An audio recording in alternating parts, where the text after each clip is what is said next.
જય માતાજી મિત્રો, આ છે બળવંતભાઈ જે મારાપુર ગામના છે. એમને સવારનો વિડીયો જોયો હતો. એ વિડીયોના મારફતે એમને પણ એક આશ્રમની અંદર આપણને 1001 ની સેવા આપી છે. અને પણ એમનો એક વિચાર છે કે મારા આજુબાજુ ગામની અંદર કોઈ પણ જેને જોબ ના હોય અને જોબ જોતી હોય તો એ પણ કંપનીમાં ખૂબ સારું કામ કરી રહ્યા છે. તો એ પણ એમની પણ એવી ભાવના છે કે આજુબાજુ જે બેરોજગાર પડે છે તો એ કંપનીની અંદર જોબ એમનો કોન્ટેક્ટ કરજો. ખૂબ સારી રીતે તમને જોબ આપશે.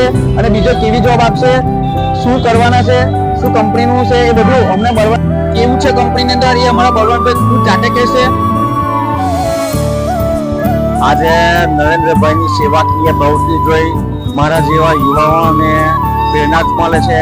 અમને શક્તિ મળે, અમને તાકાત મળે, અમને પાવર મળે. તમારું કામ નરેન્દ્રભાઈ ખરેખર વંદનીય છે, પૂજનીય છે, યોગ્ય છે. તમારી જેવી સેવા કરવા માટે તાકાત જોવે, હિંમત જોવે. જે આ મારી માટે નથી, તમે તમારો વ્યસ્ત ટાઈમ કાઢી તમે જે વૃદ્ધાશ્રમ માટે જે કાર્ય કરો છો, તમારો વિડીયો છેલ્લા 15 દિવસથી ફોલો કરો છો. મને આજે ઈચ્છા થઈ, આજે મેં તમને ફોન કર્યો, મેં તમને બોલાયા ને તમે આવ્યા, એ બધા તમારો ધન્યવાદ કરું છું. બીજું, આજે 21મી સદીમાં મોટા મોટો પ્રશ્ન છે રોજગારીનો.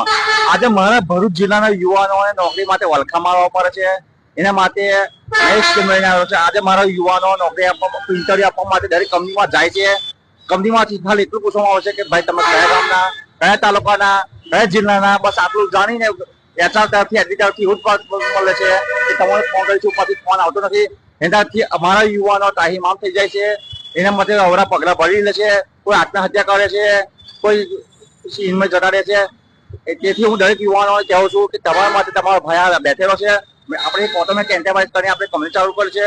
કોઈને પણ રોજગારીની જરૂર હોય, કોઈને પણ કંઈ પણ જરૂર હોય તો મને તમે ગમે ત્યારે 24/7 ફોન કરી શકો છો. કોન્ટેક્ટ કરો, મારો પણ કોન્ટેક્ટ કરો, પણ તમારે કોઈ પણ અવરા પગલા જરૂર છે નથી. તો ખરેખર બળવંતભાઈ તમારા પર ખૂબ ખૂબ આભાર. કોઈ પણ જોબની જરૂર હોય તો હું નંબર મૂકીશ. અસ્તુ, જય હિન્દ, જય ભારત.